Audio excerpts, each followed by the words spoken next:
Good evening. Tonight's story is The Thing on the Doorstep by Howard Phillips Lovecraft. It is true that I have sent 6 bullets through the head of my best friend, and yet I hope to show by this statement that I am not his murderer. At first I shall be called a madman, madder than the man I shot in his cell at the Arkham sanatorium. Later, some of my readers will weigh each statement, correlate it with the known facts, and ask themselves how I could have believed otherwise than I did after facing the evidence of that horror, that thing on the doorstep. Until then, I also saw nothing but madness in the wild tales I have acted upon. Even now I ask myself whether I was misled, or whether I am not mad at all. I do not know. But others have strange things to tell of Edward and Asenath Darby, and even the stolid police are at their wits' end to account for that last terrible visit. They have tried weakly to concoct a theory of ghastly jest or warning by discharged servants, yet they know in their hearts that the truth is something infinitely more terrible and incredible. So I say that I have not murdered Edward Darby. Rather, I have avenged him, and in doing so purged the earth of a horror whose survival might have loosed untold terrors on all mankind.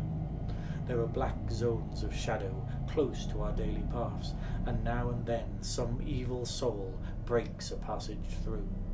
When that happens, the man who knows must strike before the reckoning of the consequences. I have known Edward Pickman Darby all his life.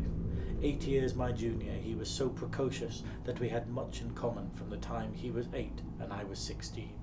He was the most phenomenal child scholar I have ever known, and at 7 was writing verse of a sombre, fantastic, almost morbid cast which astonished the tutors surrounding him. Perhaps his private education and coddled seclusion had something to do with his premature flowering. An only child, he had organic weaknesses which startled his doting parents and caused them to keep him closely chained to their side. He was also never allowed out without his nurse, and seldom had a chance to play unconstrainedly with other children. All this doubtless fostered a strange, secretive inner life in the boy, with imagination as his one avenue of freedom. At any rate, his juvenile learning was prodigious and bizarre, and his facile writings such as to captivate me despite my greater age. About the time I had leanings towards art of a somewhat grotesque cast, and I found in this younger child a rare kindred spirit. What lay behind our joint love of shadows and marvels was, no doubt, the ancient mouldering and subtly fearsome town in which we lived, witch-cursed, legend-haunted Arkham, whose huddled, sagging gambrel roofs and crumbling Georgian balustrades brood out the centuries beside the darkling, muttering Miskatonic. As time went by, I turned to architecture and gave up my design of illustrating a book of Edward's demonic poems. Yet our comradeship suffered no lessening. Young Darby's odd genius developed remarkably, and in his 18th year his collected nightmare lyrics made a general sensation when issued under the title Azathoth and Other Horrors. He was a close correspondent of the notorious Baudelairean poet Justin Jeffrey, who wrote The People of the Monolith and died screaming in a madhouse in 1926 after a visit to a sinister, ill-regarded village in Hungary. In self-reliance and practical affairs, however, Darby was greatly retarded because of his coddled existence. His health had improved, but his habits and childish dependence were fostered by over-careful parents, so that he never travelled alone, made independent decisions, or assumed responsibilities. It was early seen that he would not be equal to a struggle in the business or professional arena, but the family fortune was so ample that this formed no great tragedy. As he grew to years of manhood, he retained a deceptive aspect of boyishness. Blond and blue-eyed, he had the fresh complexion of a child, and his attempts to raise a moustache were discernible only with difficulty. His voice was soft and light, and his unexercised life gave him a juvenile chubbiness, rather than the paunchiness of premature middle age. He was of good height, and his handsome face would have made him a notable gallant had not his shyness held him to seclusion and bookishness. Darby's parents took him abroad every summer, and he was quick to seize on the surface aspects of European thought and expression. His Poe-like talents turned more and more towards the decadent, and other artistic sensitiveness and yearnings were half aroused in him. We had great discussions in those days. I had been through Harvard, had studied in a Boston architect's office, had married, and had finally returned to Arkham to practice my profession, settling in the family homestead of Saltonstall Street, since my father had moved to Florida for his health. Edward used to call almost every evening, till I came to regard him as one of the household. He had a characteristic way of ringing the doorbell or sounding the knocker that grew to be a veritable calling card, so that after dinner I always listened for the familiar 3 brisk tones, followed by 2 more after a pause. Less frequently I would visit his house and note with envy the obscure volumes in his constantly growing library. Darby went through Miskatonic University to Arkham, since his parents would not let him board away from them. He entered at 16 and completed his course in 3 years, majoring in English and French literature and receiving high marks in everything but mathematics and the sciences. He mingled very little with the other students, though, looking enviously at the darling or bohemian set, whose superficial, smart language and meaningless, ironic pose he aped, and whose dubious conduct he wished he dared adopt. What he did do was to become an almost fanatical devotee of subterranean magical lore, for which Miskatonic's library was and is famous. Always a dweller on the surface of fantasy and strangeness, he now delved deep into the actual runes and riddles left by a fabulous past for the guidance of puzzlement of posterity. He read things like the frightful Book of Ion, the Unaussprechlichen Kulten of Van Junst, and the forbidden Necronomicon of the mad Arab Abdul al-Hazred, though he did not dare tell his parents of what he had seen. Edward was 20 when my son and only child was born, and seemed pleased when I named the newcomer Edward Darby Upton after him. By the time he was 25, Edward Darby was a prodigiously learned man and a fairly well-known poet and fantasist, though his lack of contacts and responsibilities had slowed down his literary growth by making his products derivative and over-bookish. I was perhaps his closest friend, finding in him an inexhaustible mine of vital theoretical topics, while he relied on me for advice in whatever matters he did not wish to refer to his parents. He remained single, more through shyness, inertia, and parental protectiveness than through inclination, and moved in society only to the slightest and most perfunctory extent. When the war came, both health and ingrained timidity kept him at home. I went to Plattsburgh for a commission, but never got overseas. So the years wore on. Edward's mother died when she was 34, and for months he was incapacitated by some odd psychological malady. His father took him to Europe, however, and he managed to pull out of his trouble without visible effects. Afterwards he seemed to feel a spot of grotesque exhilaration, as if of partial escape from some unseen bondage. He began to mingle in the more advanced college set despite his middle age, and was present at some extremely wild doings, on one occasion paying heavy blackmail, which he borrowed off me, to keep his presence at a certain affair from his father's notice. Some of the whispered rumours about the wild Miskatonic set were extremely singular. There was even talk of black magic and of happenings utterly beyond credibility. Edward was 38 when he met Asenath Waite. She was, I judge, at least 23 at the time, and taking a special course in medieval metaphysics at Miskatonic. The daughter of a friend of mine had met her before in the Hall School at Kingsport, and had been inclined to shun her because of her odd reputation. She was dark, smallish, and very good-looking, except for over-protuberant eyes, but something in her expression alienated extremely sensitive people.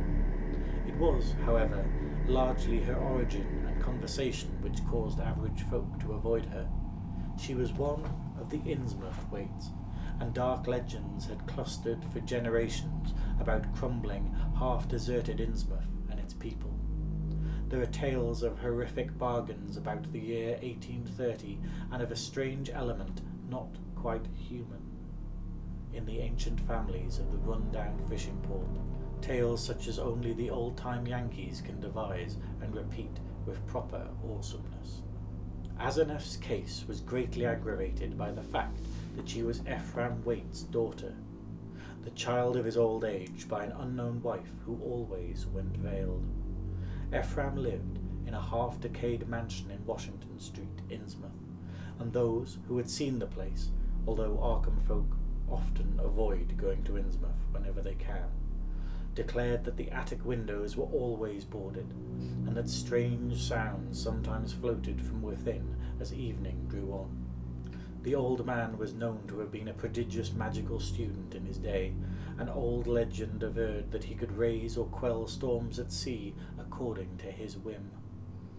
I had seen him once or twice in my youth as he came to Arkham to consult forbidden tomes at the college library, and had hated his wolfish, saturnine face with its tangle of iron-grey beard. He had died insane, but under rather queer circumstances, just before his daughter, by his will, made a nominal ward of the principal, had entered Hall School. But she had been his morbidly avid pupil, and looked fiendishly like him at times. The friend whose daughter had gone to school with Asenath Waits repeated many curious things when the news of Edward's acquaintance with her began to spread around. Asenath, it seemed, had posed as a kind of magician at school, and had really seemed able to accomplish some highly baffling marvels. She professed to be able to raise thunderstorms, though her seeming success was generally laid to some uncanny knack at prediction. All animals markedly disliked her, and she could make any dog howl by a certain motion of her right hand. There were times when she displayed snatches of knowledge and language very singular and very shocking for a young girl, when she would frighten her schoolmates with leers and winks of an inexplicable kind, and would seem to extract an obscene zestful irony from her present situation. Most unusual, though, were the well-attested cases of her influence over other persons. She was, beyond question, a genuine hypnotist. By gazing in a peculiar fashion at a fellow student, she would often give the latter a distinct feeling of exchanged personality, as if the subject were placed momentarily in the magician's body and able to stare half across the room at her real body, whose eyes blazed and protruded with an alien expression. Asenath often made wild claims about the nature of consciousness and about its independence of the physical frame, or at least from the life processes of the physical frame. Her crowning rage, however, was that she was not a man, since she believed a male brain had certain unique and far-reaching cosmic powers. Given a man's brain, she declared, she could not only equal but surpass her father in mastery of the unknown forces.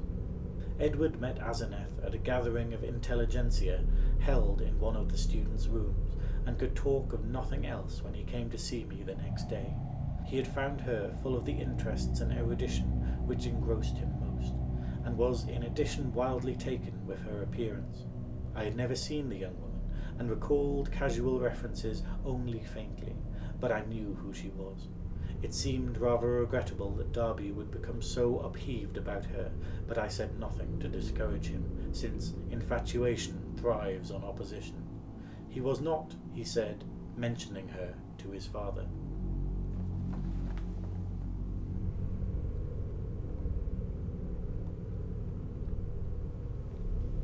In the next few weeks I heard of very little but Asenath from young Darby.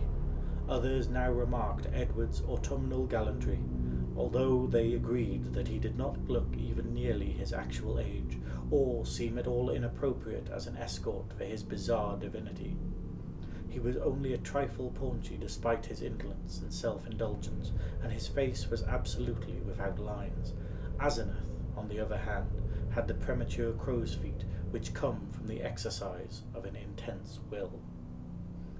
About this time Edward brought the girl to call on me, and I at once saw that his interest was by no means one-sided. She eyed him continually, with an almost predatory air, and I perceived that their intimacy was beyond untangling. Soon afterwards I had a visit from old Mr. Darby, whom I had always admired and respected. He had heard the tales of his son's new friendship, and had wormed the whole truth out of the boy. Edward meant to marry Asenath, and he had even been looking at houses in the suburbs. Knowing my usually great influence with his son, the father wondered if I could help to break the ill-advised affair, but I regretfully expressed my doubts. This time it was not a question of Edward's weak will, but of the woman's strong will. The perennial child had transferred his dependence from the parental image to a new and stronger image, and nothing could be done about it. The wedding was performed a month later by a justice of the peace, according to the bride's request. Mr. Darby, at my advice, had offered no opposition, and he, my wife, my son, and I attended the brief ceremony, the other guests being wild people from the college. Asenath had bought the old Crown and Shield place in the country at the end of High Street, and they proposed to settle there after a short trip to Innsmouth, whence 3 servants and some books and household goods were to be brought. It was probably not so much consideration for Edward and his father as a personal wish to be near the college, its library and its crowd of sophisticates that made Asenath settle in Arkham instead of returning permanently home to Innsmouth. When Edward called on me after the honeymoon, I thought he looked slightly changed. Asenath had made him get rid of the undeveloped moustache, but there was more than that. He looked soberer and more thoughtful, his habitual pout of childish rebelliousness being exchanged for a look almost of genuine sadness. I was puzzled to decide whether I liked or disliked the change. Certainly, he seemed for the moment more normally adult than ever before. Perhaps the marriage was a good thing. Might not the change of dependence form a start towards actual neutralization, leading ultimately to responsible independence? He came alone, for Asenath was very busy. She had brought a vast store of books and apparatus from Innsmouth. Darby shuddered as he spoke the name, and was finishing the restoration of the Crown and Shield house and grounds. Her home in that town was a rather disgusting place, but certain objects in it had taught him some surprising things. He was progressing fast in esoteric lore, now that he had Asenath's guidance. Some of the experiments she proposed were very daring and radical. He did not feel at liberty to describe them, but he had confidence in her powers and intentions.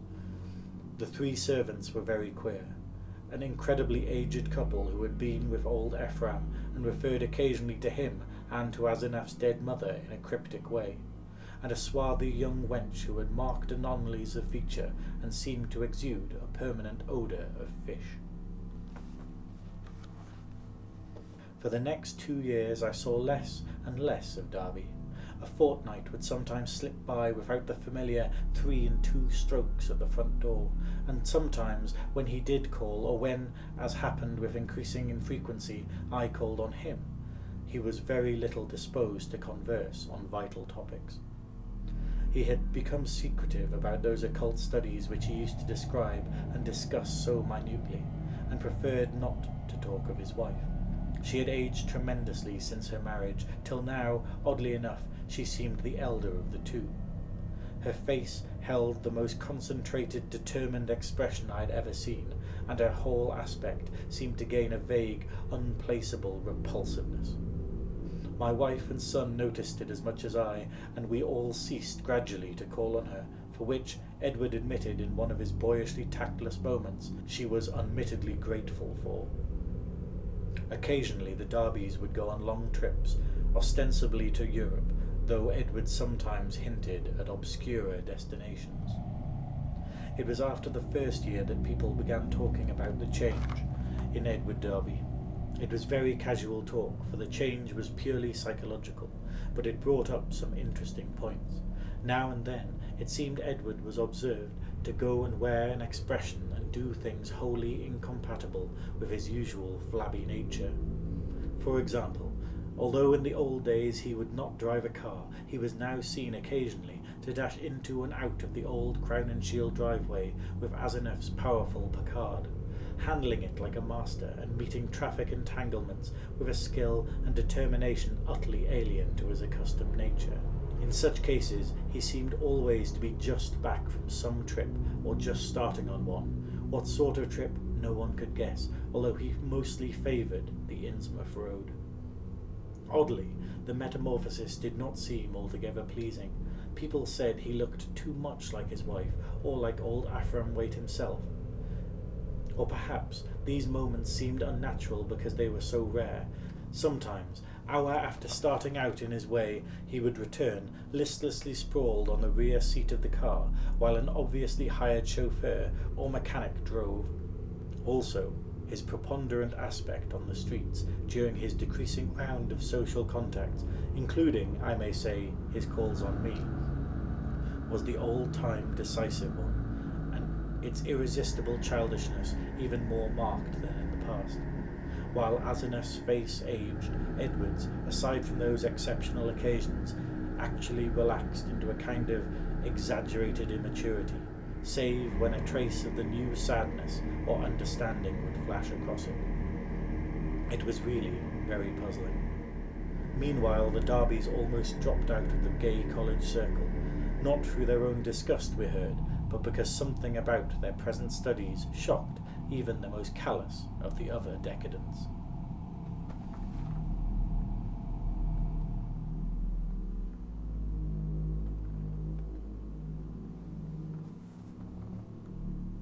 It was in the third year of the marriage that Edward began to hint openly to me of a certain fear and dissatisfaction. He would let fall remarks about things going too far, and would talk darkly about the need of gaining his identity. At first I ignored such references, but in time I began to question him guardedly, remembering what my friend's daughter had said about Asinov's hypnotic influence over the other girls at school, the cases where students had thought they were in her body looking across the room at themselves. This questioning seemed to make him at once alarmed and grateful, and once he mumbled something about having a serious talk with me later. About this time, old Mr. Darby died, for which I was afterwards very thankful. Edward was badly upset, though by no means disorganized. He had seen astonishingly little of his parents since his marriage, for Asenath had concentrated in herself all his vital sense of family linkage. Some called him callous in his loss, especially since those jaunty and confident moods in the car began to increase. He now wished to move back into the old family mansion, but Asenath insisted on staying in the Crown and Shield house, to which she had become well adjusted. Not long afterwards, my wife heard a curious thing from a friend, one of the few who had not dropped out of the Darby's service. She had since been to the end of our high street to call on the couple, and had seen a car shoot briskly out of the drive, with Edward's oddly confident and almost sneering face above the wheel. Ringing the bell, she had been told by the repulsive wench that Asenath was also out, but had chanced to look at the house and leaving. There, at one of Edward's library windows, she had glimpsed a hastily withdrawn face, a face whose expression of pain, defeat, and wistful hopelessness was poignant beyond description. It was, incredibly enough, in view of its usual domineering cast, Asenath's. Yet the caller had vowed that in that instant the sad, muddled eyes of poor old Edward were gazing out from it. Edward's calls now grew a trifle more frequent, and his hints occasionally became concrete. What he had said was not to be believed, even in centuried and legend-haunted Arkham, but he threw out his dark lore with a sincerity and convincingness that made one fear for his sanity. He talked about terrible meetings in lonely places, of cyclopean ruins in the heart of the Maine woods, beneath which vast staircases led down to abysses of flighted secrets, of complex angles that led through invisible walls to other regions of space and time, and of hideous exchanges of personality that permitted explorations into remote and forbidden places on other worlds and in different space-time continua. He would now and then back up certain crazy hints by exhibiting objects which utterly nonplussed me. Elusively coloured and bafflingly textured objects like nothing ever heard of on Earth, whose insane curves and surfaces answered no conceivable purpose and followed no conceivable geometry. These things, he said, had come from outside, and his wife knew how to get them. Sometimes, but he always in frightened and ambiguous whispers, he would suggest things about old Ephraim Waite, whom he had seen occasionally at the college library in the old days. These admirations were never specific, but seemed to revolve around some especially horrible doubt as to whether the old wizard were really dead, in a spiritual as well as corporeal sense. At times Edward would halt abruptly in his revelations, and I wondered whether Asenath could possibly have divined his speech at a distance and cut him off through some unknown sort of telepathic mesmerism, some power of the kind she had displayed at school. Certainly she suspected that he told me things, for as the weeks passed by she tried to stop his visits with words and glances of a most inexplicable potency. Only with difficulty could he get to see me, for although he would pretend to be going somewhere else, some invisible force would generally clog his motions or make him forget his destination for the time being. His visits usually came when Asenath was away in her own body, as he had once oddly put it. She always found out later. The servants watched his comings and goings, but evidently she thought it inexpedient to do anything drastic. Darby had been married more than 3 years on that August day when I got that telegram from Maine. I had not seen him for 2 months, but had heard that he was away on business. Asenath was supposed to be with him, though watched gossip declared that there was someone upstairs in the house from behind the doubly curtained windows. They had watched the purchases made by the servants, and now the town marshal of Chesuncook had wired the draggled madman who stumbled out of the woods with delirious ravings and screamed to me for protection. It was Edward, and he had just been able to recall his own name and address. Chesuncook is close to the wildest, deepest, and least explored forest belt in Maine, and it took a whole day of feverish jolting through fantastic and forbidding scenery to get there in a car. I found Darby in a cell at the town farm, vacillating between frenzy and apathy. He knew me at once, and began pouring out a meaningless, half-incoherent torrent of words in my direction. "Dan, for God's sake! The pit of the Shagoffs! Down! The 6,000 steps! The abomination of abominations! I never would let her take me, and then I found myself there! He shoved Niggereth! The shape, it rose up from the shadows, and there were 500 that howled. The hooded thing, it bleated, Canog, Carnog! That was old Ephraim's name in the coven. I was there when she promised she wouldn't take me. A minute before I was locked in the library, and there I was, and she had gone with my body in the place of utter blasphemy, an unholy pit where the black realm begins and the Watcher guards the gate. I saw a Shaggoth. It changed shape. I can't stand it. Kill her if she ever sends me there again. I'll kill that entity. Let him, her, it. I'll kill it with my own hands. It took me an hour to quiet him, but he subsided at last. The next day I got him decent clothes in the village and set out with him for Arkham. His fury of hysteria was spent, and he was inclined to be silent, though he began muttering darkly to himself when the odd car passed through Augusta, as if the sight of a city aroused unpleasant memories. It was clear that he did not wish to go home, and considering the fantastic delusions that seemed to haunt him about his wife, delusions undoubtedly springing from some actual hypnotic ordeal to which he had been subjected, I thought it would be better if he did not. I resolved, put him up for myself for a time, no matter what unpleasantness it would make with Asenath. Later, I would help him get a divorce, for most assuredly there were mental factors which made this marriage suicidal for him. When we struck open country again, Darby's muttering faded away, and I let him nod and douse in the street beside me as I drove. During our sunset dash through Portland, the muttering commenced again. more distinctly than before, and as I listened I caught a stream of utterly insane drivel about Asenath. The extent to which he had preyed upon Edward's nerves was plain, for he had woven a whole set of hallucinations around her. His present predicament, he mumbled furtively, was only one of a long series. She was getting hold of him, and he knew that some day she would never let go.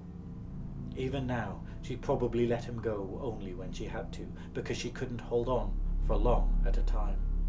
She constantly took his body and went to nameless places for nameless rites, leaving him in her body and locking him upstairs, but sometimes she couldn't hold on, and he would find himself suddenly in his own body again, in some far-off, horrible, and perhaps unknown place.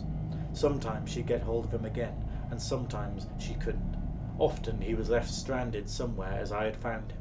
Time and again he had had to find his way home from frightful distances, getting somebody to drive the car after he had found it.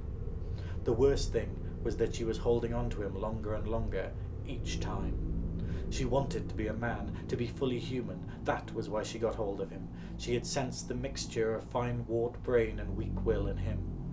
Some day she would crowd him out and disappear with his body, disappear to become a great magician like her father, and leave him marooned in that female shell that wasn't even quite human.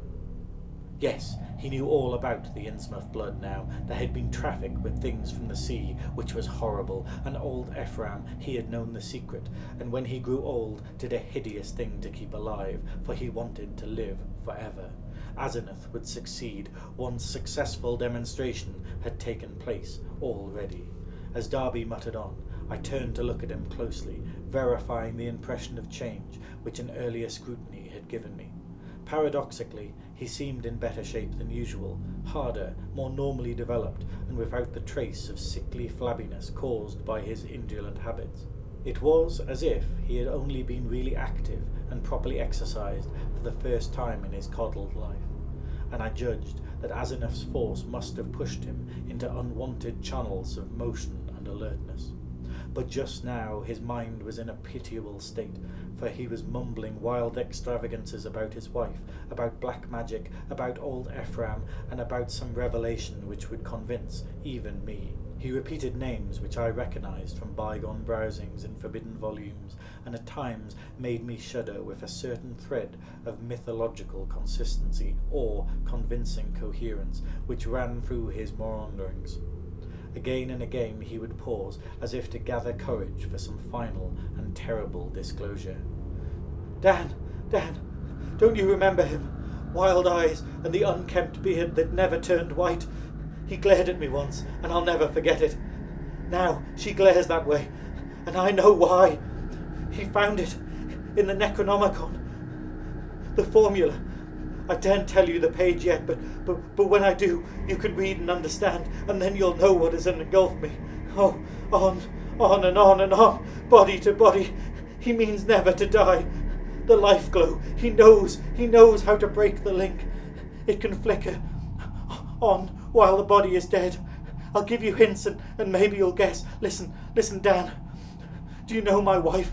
She always takes such pains with that silly backhand writing. Have you ever seen a manuscript of old Ephraim's? Do you want to know why I shivered when I saw some hasty notes she had jotted down? Asenath, is there really such a person? Why did they half think there was poison in old Ephraim's stomach? Why do the Gilmans whisper about the way he shrieks like a frightened child when he went mad, and Asenath locked him up in the padded attic rooms where the other had been? Was it old Ephraim's soul that was locked in? Who was locked in whom? Why had she been looking down for months for someone with a fine mind and a weak will? Why did he curse that his daughter wasn't a son? Tell me, Daniel Upton, what devilish exchange was perpetrated in the house of horror which that blasphemous monster held his trusting, weak-willed, half-human child at his mercy? Didn't he make it permanent? As she'll do in the end with me. Tell me what that thing calls itself, Asenath, writes differently. Tell me why that thing that calls itself Asenath, writes differently off guard, so that you can't tell its script from... Then the thing happened.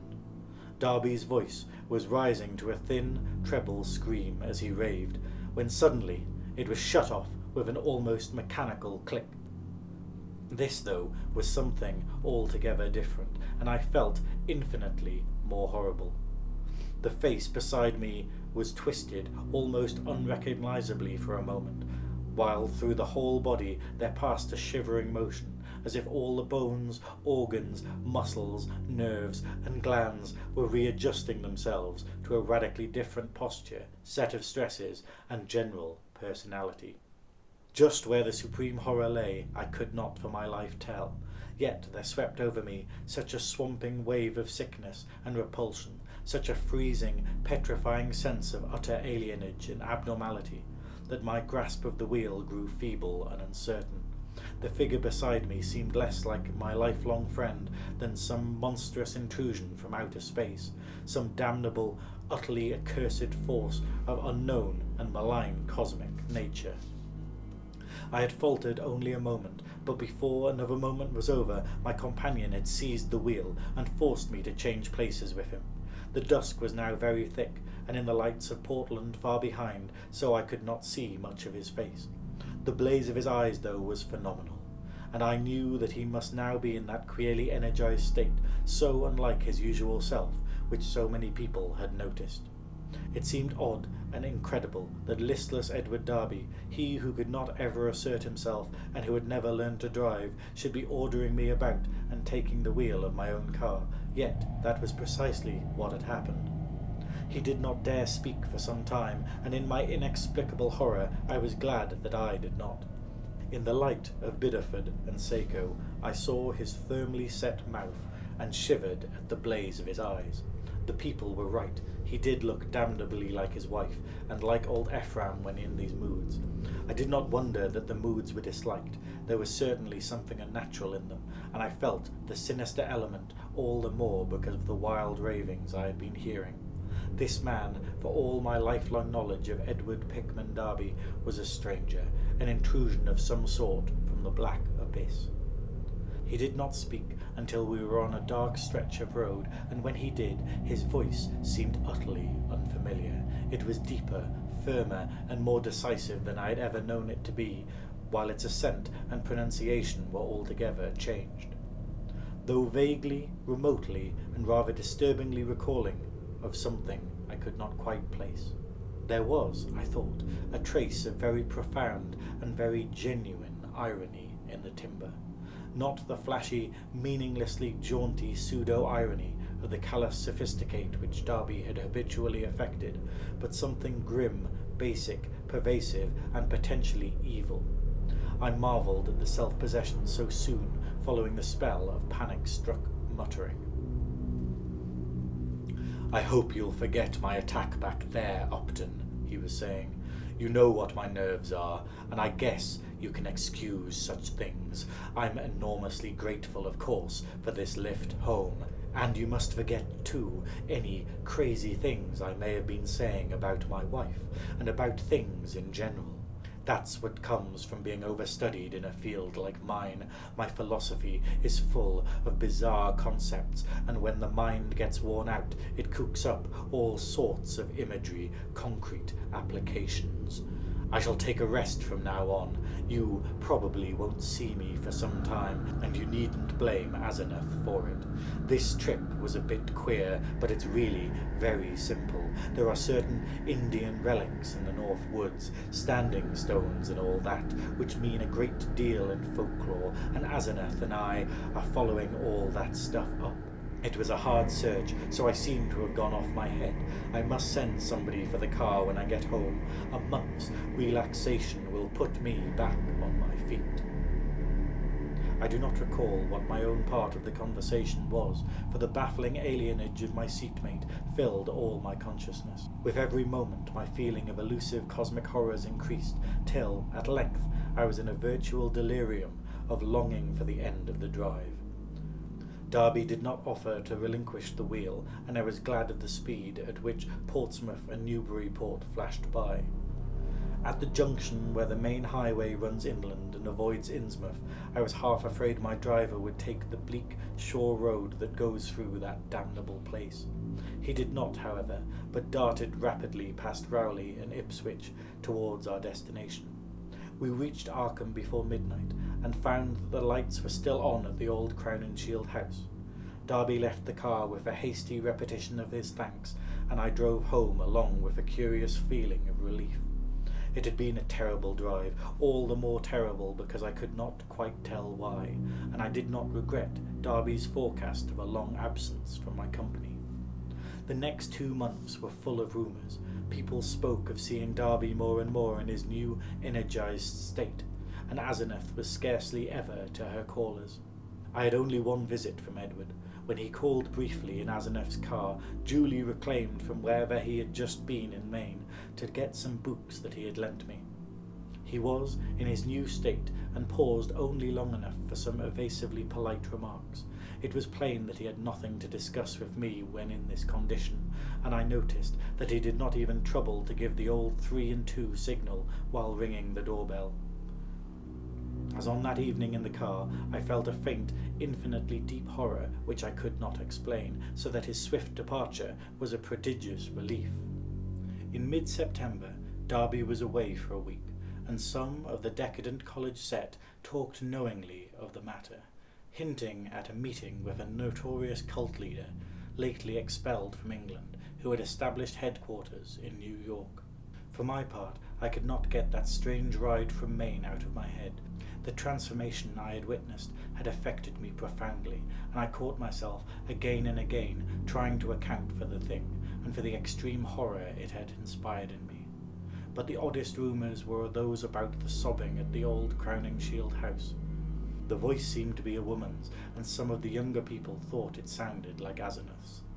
It was heard only at rare intervals, and would sometimes be choked off as if by force. There was talk of an investigation, but this was dispelled one day when Asenath appeared at the street and chatted in a sprightly way with a large number of acquaintances, apologising for her recent absence and speaking incidentally about the nervous breakdown and hysteria of a guest from Boston. The guest was never seen, but Asenath's appearance left nothing to be said, and then someone complicated matters by whispering that the sobs had once or twice been in a man's voice. One evening, in mid-October, I heard the familiar 3 and 2 ring at the front door. Answering it myself, I found Edward on the steps, and saw in a moment that his personality was the old one which I had not encountered since the day of his ravings on that terrible ride from Chesncook. His face was twitching with a mixture of odd emotions in which fear and triumph seemed to share dominion, and he looked furtively over his shoulder as I closed the door behind him. Following me clumsily to the study, he asked for some whisky to steady his nerves. I forbade to question him, but waited till he felt like beginning whatever he wanted to say. At length he ventured some information in a choking voice. "Asenath has gone, Dan. We had a long talk last night while the servants were out, and I made her promise to stop preying on me. Of course, I had certain occult defences I never told you about. She had to give in, but got frightfully angry. She just packed up and started for New York, walked right out to catch the 8:20 to Boston. I suppose people will talk, but I can't help that. You needn't mention that there was any trouble. Just say she's gone away on a long research trip. She's probably going to stay with one of her horrible groups of devotees. I hope she'll go west and get a divorce. Anyhow, I've made her promise to keep away and let me alone. It was horrible, Dan. She was stealing my body, crowding me out, making me a prisoner. I lay low and pretended to let her do it, but I had to be on the watch. I could plan if I was careful, for she can't read my mind literally or in detail. All she could read of my planning was a sort of mood of rebellion, and she always thought that I was helpless. She never thought that I could get the best of her, but I had a spell or two. That worked." Darby looked over his shoulder and took some more whisky. "I paid off those damned servants this morning when they got back. They were ugly about it. They asked questions, but then they went. They were her kind, Innsmouth people, with hand and glove with her. I hope they'll let me alone. I didn't like the way they laughed when they walked away. I must get as many of Dad's old servants again as I can. I'll move back home now. I suppose you think I'm crazy, Dan, but Arkham history ought to hint at things that back up what I've told you. And what I'm going to tell you. You've seen one of the changes too, in your car, after I told you about Asenath that day coming back from Maine. That was when she got me, drove me out of my own body. The last thing I remember was when I got all worked up, trying to tell you what that she-devil is. Then she got me, and in a flash I was back in the house, in the library, with those damned servants. She had me locked up, and in that cursed fiend's body. It isn't even human.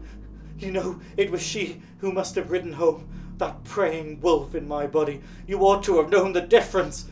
I shuddered as Darby paused. Surely I had known the difference, yet could I accept an explanation as insane as this? But my distracted caller was growing even wilder. I had to save myself. I had to, Dan. She'd have got me for good at Hallowmass. They hold a Sabbath up there by Chessencook, and the sacrifice would have clinched things. She'd have got me for good. She'd have been I, and I'd have been her forever. Too late. My body would have been hers for good. She'd have been a man and fully human, just as she wanted to be. I suppose she'd have put me out the way, killed her own ex-body, with me in it. Damn her, just as she did before, just as she did with him, with... Edward's face was now atrociously distorted, and he bent it uncontrollably close to mine as his voice fell to a whisper. You must have known what I hinted at in the car, that she isn't Asenath at all, but really old Ephraim himself. I suspected it a year and a half ago, and I know it now. Her handwriting, it shows when she goes off guard. Sometimes she jots down a note in a writing that's just like her father's manuscripts, stroke for stroke, and sometimes she says things that nobody but an old man like Ephraim could say. He changed forms from her when he felt death coming. She was the only one he could find, and the right kind of brain and a weak enough will. He got her permanently, just as he nearly got mine, poisoning that old body he'd put her into. Haven't you seen old Ephraim's soul glaring out of that she-devil's eyes dozens of times, and out of mine when he has control of my body? The whisperer was panting and paused for breath. I said nothing, and when he resumed his voice was nearer normal. This, I reflected, was a case for the asylum, but I would not be the one to send him there. Perhaps time and freedom from Asenath would do its work. I could see that he would never wish to dabble in morbid occultism again. I'll tell you more later. I must have a long rest now. I'll tell you something of the forbidden horrors she led me into, something of the age-old horrors that even now are festering in out-of-the-way corners with a few monstrous priests to keep them alive. Some people, they know things about the universe that nobody ought to know, and they can do things that nobody ought to be able to do. I've been in it up to my neck, but that's the end. Today I'd burn that damned Necronomicon and all the rest if I were a librarian at Miskatonic. But she can't get me now. I must get out of this accursed house as soon as I can and settle down at home. You'll help me, I know, if I need help, those devilish servants, you know. And if people should get too inquisitive about Asenath, you see, I can't give them her address. There are certain groups of searchers, certain cults, you know, that might misunderstand our breaking up. Some of them have curious ideas and methods. I know you'll stand by me if anything happens, even if I have to tell you a lot that will shock you. I had Edward stay and sleep in one of the west chambers that night, and in the morning he seemed calmer. We discussed certain possible arrangements for his moving back into the Derby mansion, and I hoped he would lose no time in making the change. He did not call the next evening, but I saw him frequently during the ensuing weeks. We talked as little as possible about the strange and unpleasant things, but discussed the renovation of the old Derby house, and the travels which Edward promised to take me with my wife and son the following summer. Of Asenath we said almost nothing, for I saw that the subject was a disturbing one. Gossip, of course, was rife, but that was no novelty in connection with the strange menage at the old Crown and Shield house.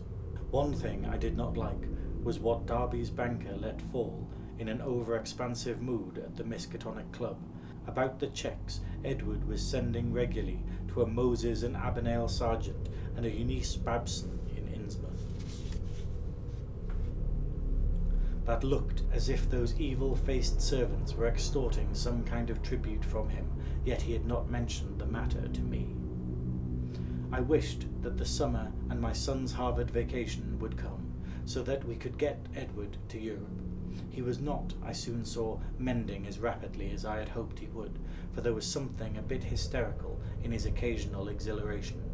While his moods of fright and depression were altogether too frequent, the old Derby house was ready by December, yet Edward constantly put off moving back into it. Though he hated and seemed to fear the Crown and Shield place, he was at the same time queerly enslaved by it. He could not seem to begin dismantling things, and invented every kind of excuse to postpone action. When I pointed this out to him, he appeared unaccountably frightened.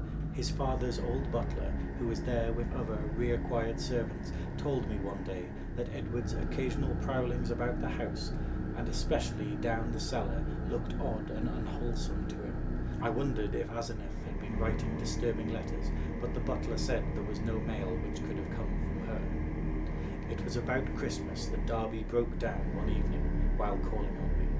I was steering the conversations toward the summer travels when suddenly he shrieked and leapt up from his chair with a look of shocking, uncontrollable fright, a cosmic panic and loathing such as only the nether gulfs of nightmare could bring to any sane mind.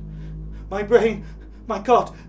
My God, my brain, Dan! It's tugging from beyond, knocking, clawing, that she-devil, even now, Ephraim, gnawing, come on, the pit of the shackles!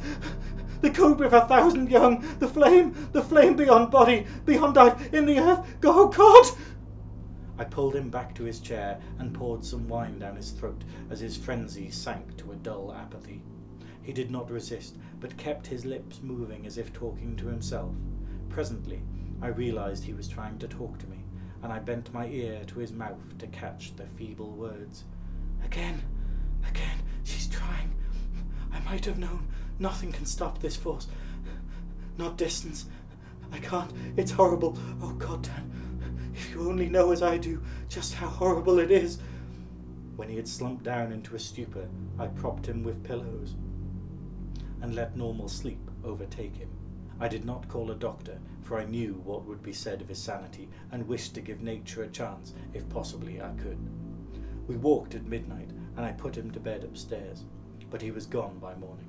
He had let himself quietly out of the house, and his butler, when called on the wire, said he was at home pacing about in the library.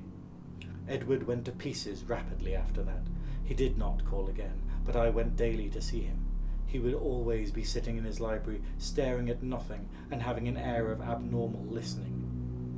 Sometimes he talked rationally, but always on trivial topics. Any mention of his trouble, on future plans or of Asenath, would send him into a frenzy. His butler said he had frightful seizures at night, during which he might eventually do himself harm. I had a long talk with his doctor, banker, and lawyer, and finally took the physician with his 2 specialist colleagues to visit him. The spasms that resulted from the first questions were violent and pitiable, and that evening a closed car took his poor, struggling form to the Arkham sanatorium. I was made his guardian, and called on him twice weekly, almost weeping to hear his wild shrieks, awesome whispers, and dreadful, droning repetitions of such phrases as, I had to do it, it'll get me, down there in the dark, Mother, Dan, save me!" How much of recovery there was, no one could say, but I tried my best to be optimistic. Edward must have a home if he emerged, so I transferred his servants to the Derby mansion, which would surely be his safe choice. What to do about the Crown and Shield place, with its complex arrangements and collections of utterly inexplicable objects, I could not decide. So I left it momentarily untouched, telling the Derby household to go over and dust the chief rooms once a week, and ordering the furnace men to have a fire on those days. The final nightmare came before Candlemas, heralded in cruel irony by a false gleam of hope. One morning, late in January, the sanatorium telephoned to report that Edward's reason had suddenly come back. His continuous memory, they said, was badly impaired, but sanity itself was certain. Of course, he must remain some time for observation, but there could be little doubt in the outcome.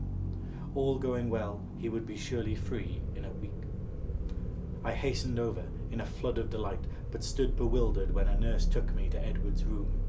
The patient rose to greet me, extending his hand with a polite smile, but I saw in an instant that he bore the strangely energized personality which had seemed so foreign to his own nature, the competent personality I had found so vaguely horrible, and which Edward himself had once vowed was the intruding soul of his wife. There was the same blazing vision, so like Asenath's and old Ephraim's, and the same firm mouth, and when he spoke I could sense the same grim, pervasive irony in his voice, the deep irony so redolent of potential evil. This was the person who had driven my car through the night 5 months before, the person I had not seen since the brief call when he had forgotten the old-time doorbell signal and stirred such nebulous fears in me, and now he filled me with the same dim feeling of blasphemous alienage and ineffable cosmic hideousness. He spoke affably of arrangements for release, and there was nothing for me to do but assent, despite some remarkable gaps in his recent memories. Yet I felt that something was terribly, inexplicably wrong and abnormal. This was a sane person, but was it indeed the Edward Darby I had known? If not, who or what was it? And where was Edward? Ought to be free or confined, or ought to be extirpated from the face of the earth? There was a hint of the abysmally sardonic in everything the creature said. The Asenath-like eyes lent a special and baffling mockery to certain words about the litany earned by an especially close confinement. I must have behaved very awkwardly, and was glad to beat a retreat. All that day and the next I racked my brain over the problem. What had happened? What sort of mind looked out through those alien eyes in Edward's face? I could think of nothing but this dimly terrible enigma, and gave up all efforts to perform my usual work. The second morning the hospital called me to say that the recovered patient was unchanged, and by evening I was close to a nervous collapse, a state, I admit, though others will vow it coloured my subsequent vision. I have nothing to say on this point, except that no madness of mine could account for all the evidence.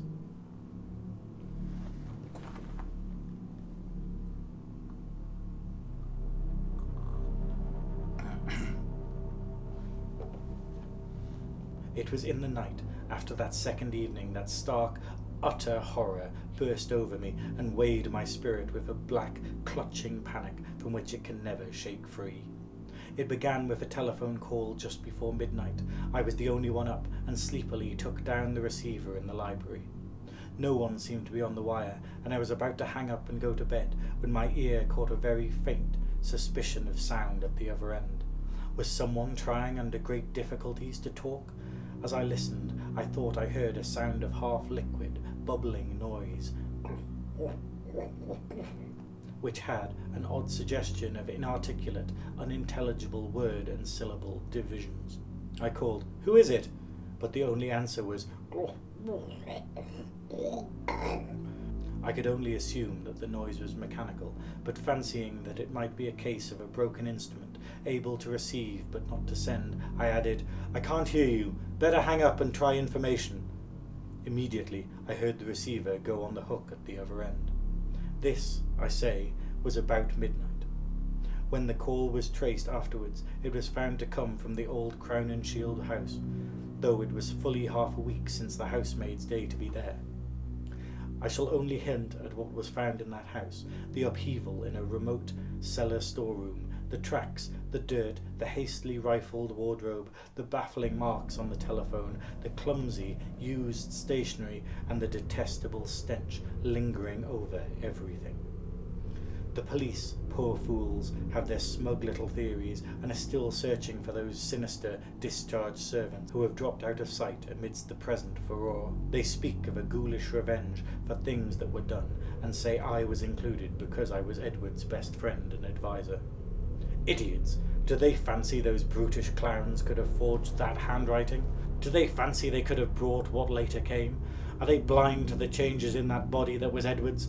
As for me, I now believe all that Edward Darby ever told me. There are horrors beyond life's edge that we do not suspect, and once in a while a man's evil prying calls them just within our range. Ephraim, Asenath, that devil called them in, and they engulfed Edward as they are engulfing me. The next day, in the afternoon, when I pulled out of my prostration and was able to walk and talk coherently, I went to the madhouse, and I shot him dead, for Edward's and the whole world's sake. But can I be sure until he is cremated? They're keeping the body for some silly autopsies by different doctors, but I say he must be cremated. He was not Edward Darby when I shot him. I shall go mad if he is not, for I may be the next, but my will is not weak, and I shall not let it be undermined by the terrors I know that are seething around him. One life, Ephraim, Asenath, and Edward, who now? I will not be driven out of my body. I will not change souls with that bullet-ridden lich in the madhouse. But let me try to tell coherently of that final horror. I will not speak of what the police consistently ignored, the tales of that dwarfed, grotesque, malodorous thing met by at least 3 wayfarers in High Street just before 2 o'clock, and the nature of the single footprints in certain places. I will say only that just about 2, the doorbell and knocker waked me. Doorbell and knocker both, plied alternately and uncertainly in a kind of weak desperation, and each trying to keep to Edward's old signal of 3 and 2 strokes. Roused from sound sleep, my mind leapt into a turmoil. Darby at the door, and remembering the old code. That new personality had not remembered it, and Edward suddenly back in his rightful state. Why was he here in such evident stress and haste? Had he been released ahead of time, or had he escaped? Perhaps, I thought, as I flung on a robe and bounded downstairs, his return to his old self had brought raving and violence, revoking his discharge and driving him to a desperate dash for freedom. Whatever had happened, he was good old Edward again, and I would help him. When I opened the door into the elm-arched blackness, a gust of insufferably fetid wind almost flung me prostrate. I choked in nausea, and for a second scarcely saw the dwarf humped figure on the steps. The summons had been Edward's, but who was this foul, stunted parody? Where had Edward had time to go? His ring had sounded only a second before the door opened. The caller had on one of Edward's overcoats, its bottom almost touching the ground, and its sleeves rolled back, yet still covering the hands. On the head was a slouch hat pulled low, while a black silk muffler concealed the face. As I stepped unsteadily forward, the figure made a semi-liquid sound like that I had heard over the telephone, and thrust at me a large, closely written paper impaled on the end of a long pencil.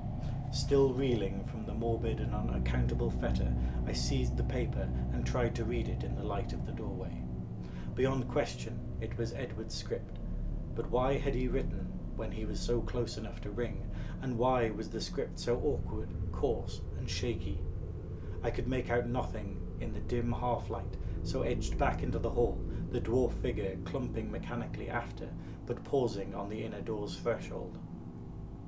The odour of this singular messenger was really appalling, and I hoped, not in vain, thank God, that my wife would not wake and confront it. Then, as I read the paper, I felt my knees give way under me and my vision go black. I was lying on the floor when I came to, and the accursed sheet still clutched in my fear-ridged hand. This is what it said. Dan, go to the sanatorium and kill it. Exterminate it. It isn't Edward Darby anymore. She got me. It's Asenath, and she has been dead 3 months and a half. I lied when I said she had gone away. I killed her. I had to. It was sudden, but we were alone and I was in my right body. I saw a candlestick and smashed her head in. She would have got me for good at Hallowmas. I buried her in the farther cellar storeroom under some old boxes and cleaned up all the traces. The servants suspected next morning, but they have such secrets that they dare not tell the police. I sent them off, but God knows what they and others of the cult will do. I thought for a while I was all right, and then I felt the tugging at my brain. I knew what it was. I ought to have remembered. A soul like hers, or Ephraim's, is half detached, and keeps right on after death as long as the body lasts. She was getting me, making me change bodies with her, seizing my body and putting me in the corpse of hers, buried under the cellar. I knew what was coming. That's why I snapped and had to go to the asylum. Then it came. I found myself choked in the dark, in Asenath's rotting carcass down there in the cellar under the boxes where I put it, and I knew she must have been in my body at the sanatorium permanently, for it was after Hallowmas and the sacrifice would work even without her being there. Sane and ready for release to menace the world, I was desperate, and in spite of everything, I clawed my way out. I'm too far gone to talk. I couldn't manage to telephone, but I can still write. I'll get fixed up somehow and bring this last word and warning. Kill that fiend if you value the peace and comfort of the world. See that it is cremated. If you don't, it will live on, body to body, forever, and I can't tell you what it will do. Keep clear of black magic, Dan. It's the devil's business. Goodbye. You've been a great friend. Tell the police whatever they'll believe, and I'm damnably sorry to drag all this on you. I'll be at peace before long. This thing won't hold together much longer. Hope you read this and kill that thing. Kill it. Yours, Ed.